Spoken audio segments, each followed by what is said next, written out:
Imagina o planeta inteiro acordando com a mesma manchete. O presidente dos Estados Unidos sumiu. Sem vídeo claro, sem prova definitiva, só silêncio, versões conflitantes. E um detalhe impossível de ignorar: a última rota conhecida aponta para a Venezuela. E quando o mundo começa a exigir respostas, a realidade parece trincar. Porque hoje, na fenda no tempo, a gente observa uma linha do tempo onde essa crise não termina em negociação. Ela escapa do controle.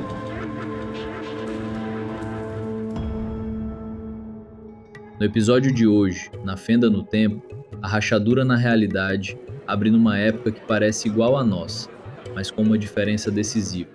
A captura vira um troféu político. O governo venezuelano não fala em sequestro, fala em custódia, segurança, proteção. E, do outro lado, Washington não trata como um incidente, trata como um ataque direto à credibilidade do país. Em poucas horas, telefonemas cruzam oceanos, aviões mudam rotas, e os bastidores da diplomacia viram um campo de batalha. Só que ninguém está brigando por uma pessoa, estão brigando pelo que isso significa. As primeiras 24 horas são uma tempestade de sinais. Bolsas tremem, petróleo oscila, redes entram em combustão com teorias e vazamentos que ninguém consegue confirmar. Aliados exigem provas, adversários testam limites, e nas salas fechadas, a pergunta não é onde ele está, a pergunta é quem controla a narrativa primeiro. Porque nesse tipo de crise, a verdade chega depois, e quando chega, às vezes já não importa. O discurso oficial vira uma arma. Maduro aparece como se estivesse no comando de uma situação sob controle.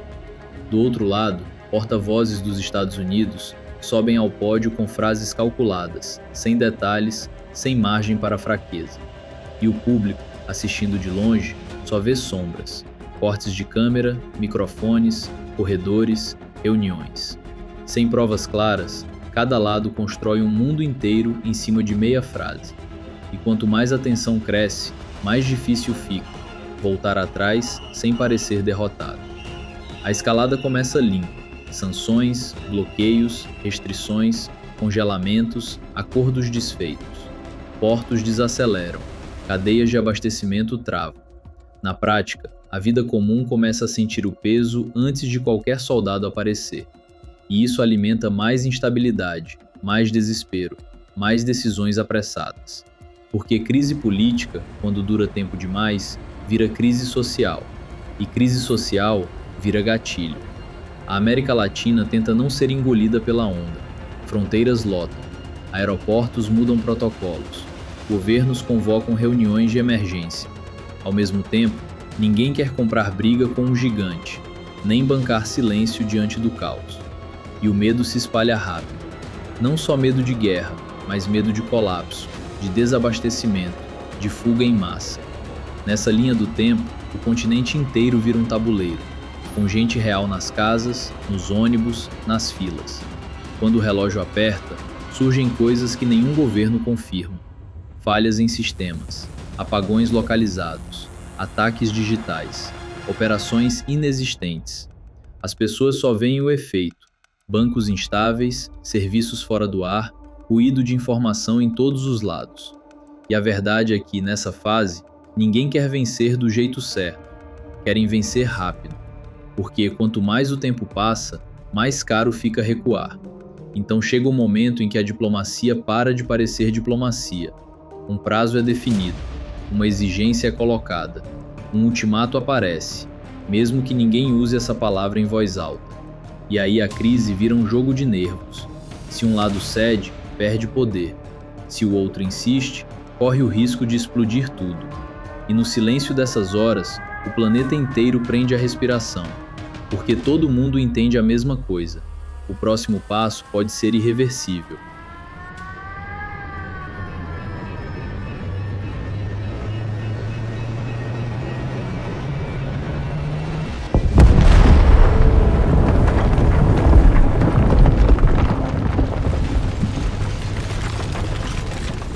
E nessa realidade, o próximo passo acontece, não como ameaça, como ação.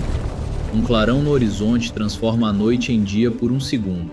Depois vem o som, e depois o vazio. Apagões, cinzas no ar. Uma nuvem gigantesca crescendo à distância, como um aviso para o mundo inteiro.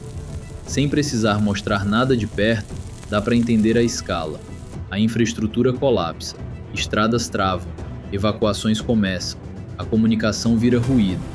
E acima de tudo, um tabu que segurou décadas é quebrado. A partir desse instante, não é só a Venezuela que muda. O planeta inteiro entra numa nova era, a era em que isso voltou a ser possível. O impacto de longo prazo é pior que o choque inicial. Tratados perdem força, confiança internacional vira peça de museu. Países que antes dependiam de alianças começam a buscar garantias próprias. A corrida armamentista muda de nível, o medo vira política, e qualquer crise futura, qualquer uma, passa a carregar uma pergunta escondida: alguém vai fazer isso de novo?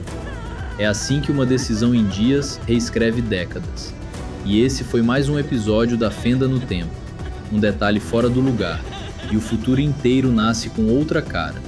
Só que a fenda não fica aberta para sempre, ela já está fechando, e a gente precisa voltar para nossa realidade, antes que essa linha do tempo engula o resto. Se inscreve no canal, deixa o like e compartilha. E comenta aqui, depois que um tabu desses é quebrado, o mundo fica mais seguro por medo ou mais perigoso por costume?